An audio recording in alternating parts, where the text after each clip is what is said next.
Ha guys, let's get more news about Warriors, but first don't forget to subscribe to the channel and leave a like. Celtics make NBA history that will catch the Warriors' attention. The Boston Celtics have shot the lights out from behind the arc this season. Heading into Wednesday night's game against the Miami Heat, they led the NBA with an average of 17.9 made three-pointers per game, 2.1 more than the second-place Cleveland Cavaliers. With the regular season winding down, Boston is on track to break the single-season record for total three-pointers made. In fact, during Wednesday's game, Jason Tatum came off a screen and drilled a one, moving the Celtics into second place all-time. Tatum's three brought Boston's total to 352, just 11 back of the Golden State Warriors, who set the record in the 2022-23 NBA season. This year's Celtics team is no different from last year's team, which was also known for its three-point shooting ability. The team that Boston passed to move into second place all-time with Tatum's three-pointer was the Celtics' 2023-24 squad. They held a mark of 1,351 despite the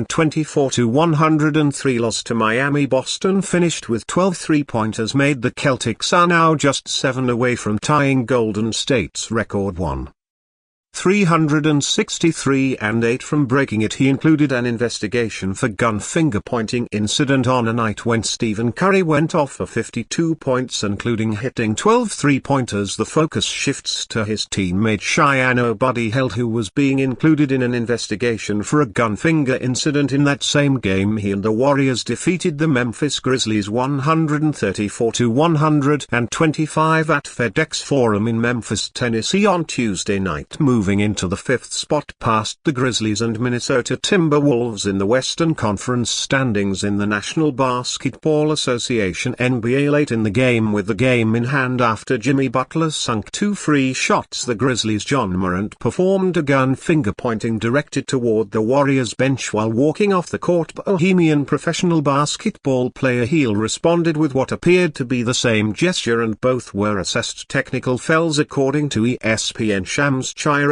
Morant is being investigated for the incident and he is being included in the investigation. He came off the bench and hit 8 points on 247 shooting from the field for the Warriors, with both shots from three-point land. He added 3 rebounds and a steal, but had a string of 3 straight double-digit scoring performances come to an end. Morant had a side-high 36 points for the Grizzlies on 144-22 shooting from the field, 548 from deep. He added 6 assists, 3 rebounds and 2 steals in a little over 33 minutes on the floor. He played a little over 20 minutes. He is averaging 11.3 points primarily off the bench while shooting 42% from the field and 37% from three-point range. Charania reported on X, formerly known as Twitter, that league officials will talk to involved parties as the NBA seeks to gather information on the exchange. NBA insider Brett Siegel added on X that the league is aware of Morant's gesture and that a suspension stemming from the incident is considered unlikely. However, he noted that NBA Commissioner Adam Silver was very displeased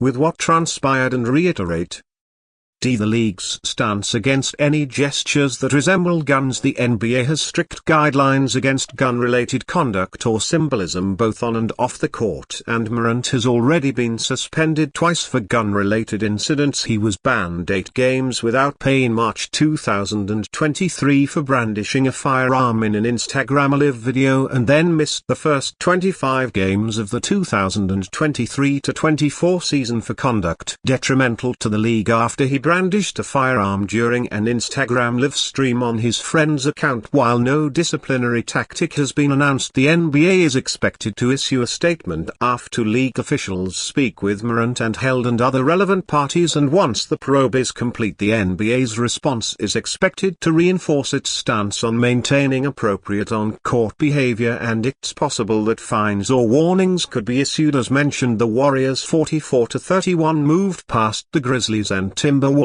in the standings in the West. The Grizzlies and Timberwolves are tied for C.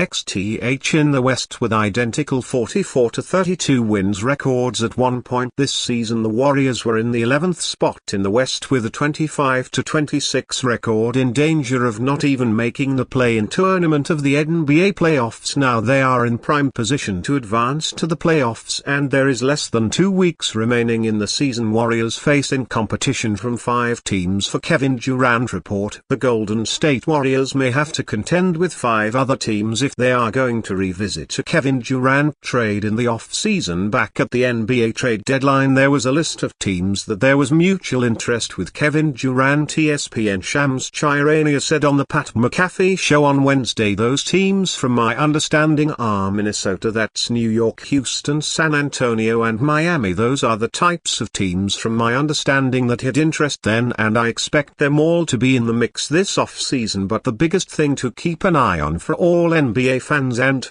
fans of those teams is how does your team finish in the playoffs? How do the playoffs go? Because that's going to really determine who feels like they're a Kevin Durant away. The Warriors were so close to reuniting with Durant that would have seen them surrendering both Andrew Wiggins and Jonathan Kuminga in the multi-team trade framework, which also involved the Heat. Durant ultimately rejected a mid-season reunion with the Warriors where he won his 2 NBA titles and Finals MVP awards. He later revealed on the Draymond Green Show with Baron Davis that he did not want to get traded mid-season. A potential trade in the off-season is a different story. We just play the season out, and if that's the decision you want to make in the off-season, then you figure it out, Durant told Green and Davis in February. It's just such a big change to make, and I've been through it before. I was like, damn, that's not really it. If I can stop it, then why not? So Durant stopped the trade before the Warriors would have mortgaged their future for him. A player like me costs a lot, Durant explained. Going into your team is going to be a whole new era of your team when I get to your team, and that's a lot of work through the season. Like, I'm still of value, especially with my contract and just my production, that me just getting up and moving in the middle of season, it's going to be a big blow to any team I'm going. Durant learned his lesson when he forced his way to Phoenix in the middle of the 2023-24 season, costing the Suns their top perimeter players Moule Bridges, Cam Johnson for first-round draft picks and a pick swap. He did not want the Warriors to suffer the same fate. Look what you're all doing right now, Durant told Green. You're looking good with Jimmy Butler, and then you still got Kuminga on the way back, so I didn't think trading for me made sense. The Warriors got Butler at a cheaper cost with only Wiggins as the key player and a protected first-round pick going out. Golden State still has Kuminga and their other draft capital to make another move this summer. The Warriors turned their season around with Butler climbing from 11th to number 5 heading into the final 2 weeks of the regular season. They are 19-4 with Butler. On the other hand, the Suns continued to struggle after Durant rejected a swap with Butler. They are 10-6 since the trade deadline. Durant's left ankle injury on Sunday could be the final blow to the Suns' postseason bid, as they are 1.5 games out of the play-in tournament with the toughest remaining schedule. And you fan, what do you think about Kevin Durant's situation? Write to us in the comments.